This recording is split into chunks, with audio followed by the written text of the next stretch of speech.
Good morning, everyone. Just wanted to give everybody a quick update on our current situation. And first, I actually wanted to apologize.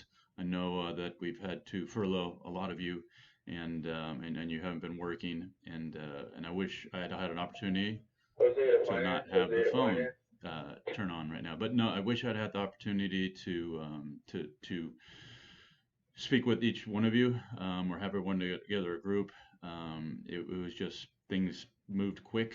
We had this stay at home order, and I didn't know, I guess, quite how to handle it. I've never been through something like that. And so we made quick decisions, and your managers got with you, and I didn't have a chance. So first, I apologize about that. I really do. And then second, I apologize that we're in this situation. Obviously, it's not my fault, but it's a crazy time, and we had to make some pretty drastic measures, but it's measures that dealerships are making all over the country. We had a talk yesterday in our 20 group, and everybody's pretty much in the same spot. So for that, I apologize, and it sucks for everybody. But just update what we're doing here at the dealership. We're I'm trying desperately to fill out every single SBA form and try to get as much cash as I can here so that we could bring people back, even if the customers aren't back. At least I'd have the cash to pay everybody through some of these government programs. And so I'm constantly in there trying to figure out what programs are available for us and get us that cash. And unfortunately, this bill is still in the House and Senate, and so it's not totally passed yet, but I'm doing my due diligence and trying to get my ducks in a row. So when it does come out and it's fully going, that I'm ready and set and want to be one of the first ones in line to get some of these government aid programs, and so that we can start bringing people back into the dealership. Now, as far as hours, I don't. Again, we're still fairly restricted on how we can sell, we could service.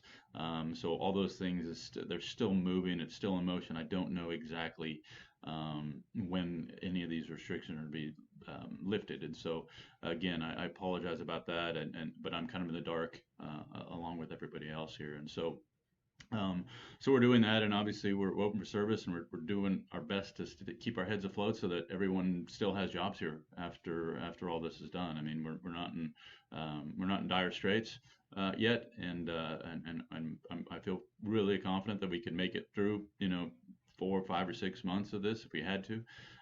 So the good news is that General Motors is still moving forward to buy this dealership, and so that obviously having General Motors as our partner um, changes a lot of stuff for us. And so that we're actually only one of two dealerships in the country that they're going to continue moving forward on. So we should be proud of that. We've done a good job selling the store, and they're excited about it still. And so on the for you personally, I mean, obviously part of this CARES Act or aid bill, you're going to be getting some money. $1,200 per person, $2,400 for a household, $500 per child. So um, unfortunately, don't know how they're doing this. It's still working through things. It sounds like if you've had direct deposit with the IRS before, they are just going to direct deposit that money into your account. Not sure though. So still fluid. Make sure you're checking with the news sources, and you're getting as much information for yourself as possible.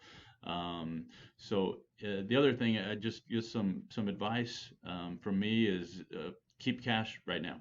Call your bank, call your landlord, call utility, call those companies and tell them that you've been furloughed, or that you're working in an industry that's been greatly affected by this, and tell them you just can't pay.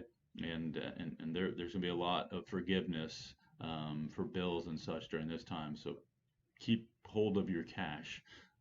Don't lose it, okay? And especially this money they're giving you from the government, hold on to it. That's my biggest advice. So in closing, again, I apologize. I really suggest that everybody that this stay-at-home order, I think the more we follow it, the more government will see that it's being followed and hopefully lift the restrictions quicker. I think the more that we don't follow it, I think the more the government will continue to come down on us and have these restrictions in place. And so my advice is to stick to it as best you can. If you're working or you're furloughed, please try to stick to the stay-at-home orders. And so, lastly, again, I thank every one of you. You guys are what makes this place work, and I wish we weren't in this spot, but we are. We're going to get through it, And just to share something that I got yesterday that I shared with the managers already is that, challenge yourself to really think about this time and what's the greatest thing that's happened to you right now. There's great things still happening, and think about that, and what are you going to learn from this, and what are we all going to take from this when it's all over? And it will be over eventually. We'll get through this. This isn't The Walking Dead. I'm not running out to shoot anybody quite yet, but we'll get through this time, and everything will be fine. And I'm looking forward to having everybody back here at work, and I'm working hard to try to make that happen. So if you have any questions, please email me. Jason at i10gm.com. Obviously, you guys know my email address. Please email me if you have concerns. If you have, to know your healthcare. Nothing's if you have healthcare. I haven't canceled anybody. You still have healthcare. You're still going to have healthcare through this entire process. And so, but please email me. Let me know if you have any challenges that I can help out with. So anyway, have a great day, and I'll send another video out next week. Thanks, guys. Bye bye.